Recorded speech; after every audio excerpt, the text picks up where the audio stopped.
Alright guys, Scrappy here and I hope you're doing well and enjoying your day so far. More drama in the CDL going down last night after Los Angeles Thieves nearly allowed FaZe to make the comeback in the series. Ghosty was not a happy man at all about Cellium bringing out the snake and cheese yet again. It was a big talking point of last season. Yes, snaking is GA'd, but maybe certain players are breaking that GA already, and in their second series as a team, Cellium was spotted throwing some snakes in last night and Ghosty was not the happiest man about it. Will there be any red cards, yellow cards, flying around because of this one? Lots to talk about on the day as well. Very much enjoyed your thoughts in the comments. Hit the like button if you enjoy. Subscribe if you're new. As always, I would greatly appreciate it. We are going to begin here. This is iLLeY, RCTs, Johnny and Standy winning yesterday's North American Challengers Cup. They played Hook's team in the grand finals. They took them down. Now, there was some controversy here as the Nuke Enjoyer puts on the timeline for me because it was a late one, and unfortunately this can often happen, is when you've got a team that's looking good, they've made the grand finals, they're waiting there for like 7 hours because there's all sorts of delays on the other side. By the time they actually play the series, it might not be the most fair. Of course, you've got to consider mental resilience and stuff, but yeah, not ideal when you've got Hook's roster waiting in finals for 7 hours, or 6, 7 hours, or whatever, until they can play the grand finals against the Pioneers. That's the team that iLLeY is now representing. But regardless, it's a notable result because iLLeY, of course, when he came back into getting noticed in the scene again, well, I would say a few weeks ago at this point, started to play some chals, started to play some 8s, returned to challenges. He looked pretty good, but he didn't look, maybe good enough to be guaranteed a return to the league.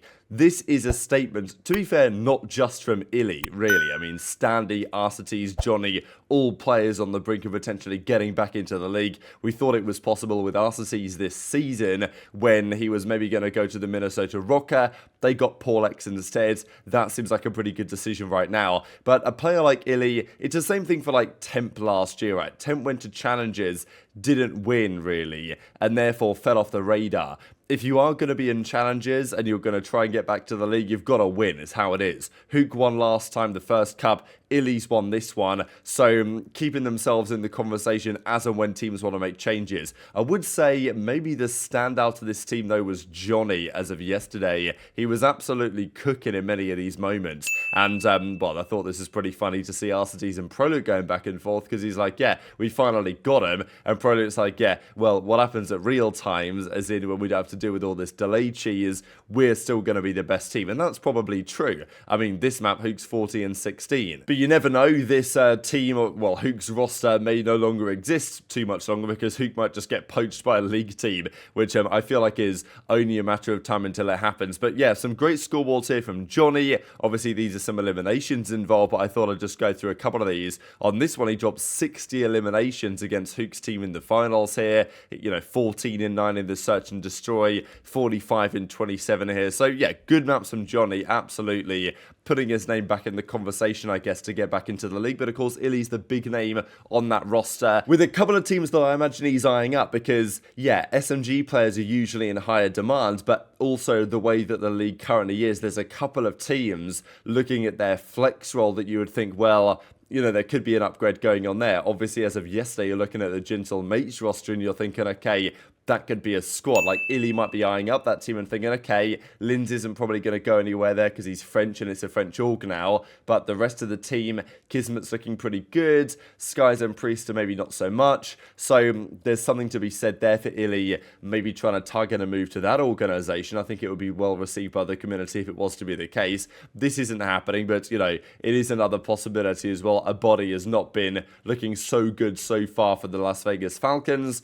That maybe won't last too much longer if he continues to underperform. We did see, though, some series go down yesterday. OpTic played, of course, the Cloud9 guys. There was a lot of drama on the ping cheese server dynamic situation. Pred now takes a pretty commanding lead in their head-to-head since they were no longer teammates at 6 and 2. But actually, of all the series they've played until now, the 7 previous ones, there'd never been a 3-0, but there was as of yesterday. It felt kind of inevitable that's what we were going to see, actually. actually, just because of, you know, the fact that Cloud9 were checked out and OpTic, I'm sure, were expecting to win that series already. But the big series of yesterday, in many respects, was this one. Not actually this one, this is from their first series that Los Angeles Thieves played earlier in the weekend, which they won. But I just thought it was nice to see this watch party that the Thieves have got going on. We've seen other organizations mess around with this over the last couple of years, like Boston, Minnesota Rocker, Toronto have done stuff like this. So I thought it was cool that Thieves are getting involved in this stuff as well, because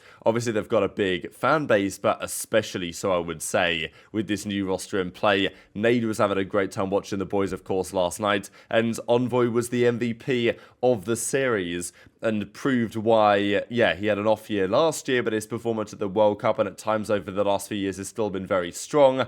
And I think Envoy is such a deadly player for this team, because if Envoy is playing well, they are borderline unbeatable, I would say. I'm not sure there's a team that can really handle them when they played like they did, at least for a couple of the maps yesterday. I do think we're going to get bangers, though, this season, because we know that FaZe pushed them very close last night.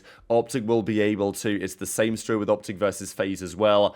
We also know that generally Scrappy has Drazah's number and Drazah has OpTic's number, but of course we'll see this season whether that holds to be true. But great start to the season for Thieves, exactly the start that I would have wanted or needed, just because there were some questions. When you look at that roster on paper, it looks unbelievable, but you never really know what you're going to get until they turn up in the server. And according to basically every team, yeah, they're the strongest right now, and they're proving that in the league so far. Envoys, though, is bang on that it's a little sloppy. Like, it's interesting. I wonder what the dynamics were after that series was over at Thieves, because if I'm Thieves, I'm actually not very happy with that. Like, they went up 2-0, they won the Search and Destroy in round 11 after dominating the game 1, they go up 2-0 in the control, they let it slip, they then probably should have won the hardpoint as well, I'm sure they will think, then they close out in 5, but it's like, Search and Destroy in this game doesn't play the best, let's be honest, does it? Certainly Vault, you just smash into the bomb site and hope to win it. So, you know, maybe it's not the most skillful thing in the world, although you can predict what other teams are going to do and make counter plays. It is what it is. But I think if you're Thieves, are you, after that victory, very satisfied saying, oh yeah, we beat FaZe, or are you thinking, okay, we could have done better than that? Ideally, they'd want to close out that series 3-0, which they failed to do, which I'm sure will annoy some people at Thieves, which I think is a very good thing for their future potential as a team. But the drama was coming out during this map. This was a map where FaZe, they, you know, went all the way down to the wire. Kind of incredible, actually, this wallbang attempt here from Ghosty, and then that doesn't end so well because Drazah takes him down as well. But yeah, that is one to stay tuned for. Simp obviously says, gotta bounce back next week, because, I mean, FaZe starting 0-2 on the season, not what I expected, but obviously looking at the opening weekend, I thought that losing to Toronto was possible, which it was. Losing to Thieves was maybe even expected, which it was, and now FaZe are 0-2, and that's a big storyline, as we'll discuss in a second. But there was the main drama coming out of Ghosty. So shout out Dad Ghosty, giving us the drama on the timeline. GG's FaZe, 1-3-2. Great resilience out of the boys. Please stop snaking me, though, at Cellium, hashtag Los Angeles Thieves. So we know that snaking is always a big talking point in COD. It is once again especially powerful here in Black Ops 6, but it's GA, right? It's bans. The pros aren't snaking. The pros aren't going to be using it. To our understanding, or is that really true? We saw last year Skyz, among others, getting briefly, I wouldn't say blacklisted, but you guys remember when Skyz snaked last year and they got rid of their warm-up for their next scrim? That is a question. Whether, you know, Cellium wasn't given like a yellow or red card, I don't think, by Zuma. So I'm not sure whether it was considered to be the most egregious snake ever. But I did just want to share where at least some of this was happening. These are the only couple of clips that I could find. So here we are just after the restart on this Skyline Search and Destroy. And here's Cellium popping a couple of snakes. This is against Scrappy though, so I'm not really sure whether he's snaking Envoy as well. But you guys can see that he does, well, at least at the start of this clip where he eventually kills Scrappy, he does hit at least a couple of pumps. And then if we fast forward briefly to the next rounds, we will find a similar example on a similar side here where Thieves are making a play, aBeZy gets a kill, and then I think it was maybe this final kill against Scrappy here. Let me just find this one. Yeah, this is the one that I'm talking about mainly. So Cellium's up on the top right-hand side, and this is Scrappy trying to gun him, and I mean, look, he pops a snake, and then, you know, he's up again and he gets the kill. So, look, obviously that's the way the rules are on some level, at least according to the pros, that you can hit, you know, a single pump and that's generally speaking okay. But obviously Cellium is kind of maybe, you know, basically pushing the boundaries on what could be possible there, and Scrappy goes down to it. And I imagine there were other examples as well during the series of him doing that to Ghosty that we didn't necessarily get to see. So yeah, this map especially, and a map like Protocol, it's absolutely possible that, you know, the snaking can be a serious issue. Eventually FaZe go on to win this round. Now, look, Scrap was at a disadvantage anyway. Was it really a true, you know, snake pump? Not necessarily, but, you know, it was at least talked about, right, that FaZe were using this to their advantage. And at this rate, maybe they'll need to, given the way that the league is currently going. So as Scrappy says, teammates are unbelievable. And I think for Scrappy, the post-match scoreboard here, Scrap was actually negative. He was like in the 0.95s, but he was actually less than a 1 KD, but he had lots of damage. And I think that's generally Scrappy's role now. Like, he's got so much talent around him, especially if Envoy's going to play well as well, and Ghosty, that Scrap doesn't need to do a 1.2. He can be happy just dealing out the dammy and letting his teammates do the work that they need to do. And it's a nice feeling that Scrap must have to have finished the series going negative and still won it, you know, relatively comfortably speaking on some level. And it's potentially quite telling for Atlanta FaZe as well. This is insane, actually. I thought, like, this must have been the case before then, but no. FaZe, of course, given that they've dominated the league over the last few years in terms of regular season standings, they hadn't lost 2 consecutive league matches since the 4th stage of Vanguard, almost 2.5 years ago. They've started this year 0-2, and that was, I mean, wow, what a wild time that was when they lost to OpTic with Proloot. Then they got 3-0'd by Minnesota. But yeah, incredible stuff to think about, that it's been that long since FaZe lost back-to-back league games, and it's happened right at the start of this new season. So these are the standings. Now, are FaZe going to make champs? I mean, yeah, let's not worry about that. But still, for the opening weekends, these are not necessarily the orders that I was expecting. Falcons are at the bottom, down there with Cloud9, down there with Gentlemate, and then FaZe. All those 4 teams are 0-2 right now. Then we make our way further up the pack. Surge are there at 1-1. Boston are there at 1-1. Same with OpTic, same with Heretics. And then we have 4 teams that are at 2-0. The big 4, you know, like ready for the new season. And it's not necessarily the 4 that we would have expected. Would I have expected Thieves to be in there? Yeah. Would I have expected Toronto to be in the conversation? Yeah. But the other 2 teams that have started well, very interesting. Minnesota Rocker at 2-0.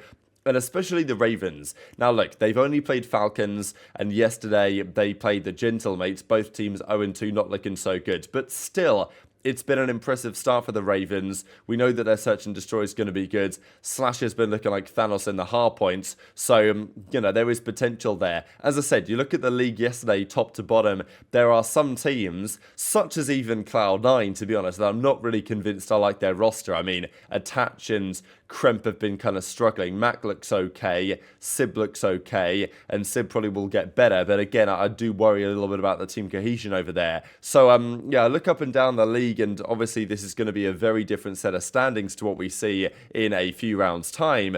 But nonetheless, it shows that there's more strength in depth, I would say, in the league right now than maybe I was prepared for when the CDL was due to get underway. But it's early days, and we tend to see more upset results now than we will later in the year. But intrigued to your thoughts in general in the comment section below. Hit the like button if you enjoyed. Subscribe if you're new. Take care, and I'll see you next time. Passion this episode. No, just because I hate stats like that, because it's fucking cherry picked, bro. The context is they played 2 fucking games this year. Do I think LG is going to be great this year? I don't know, but like 6-30, damn. Yeah, you watched Boston all year, or maybe you didn't because I don't know if you cared about their matches or not, but they were dog shit all I think year. I could do better than Bro, I think I could be better than 6-30. No bullshit. Dude, Ben is sitting here saying he hates cherry pick stats. Wait, I was 1-1. I was 1-1, baby. 1-1.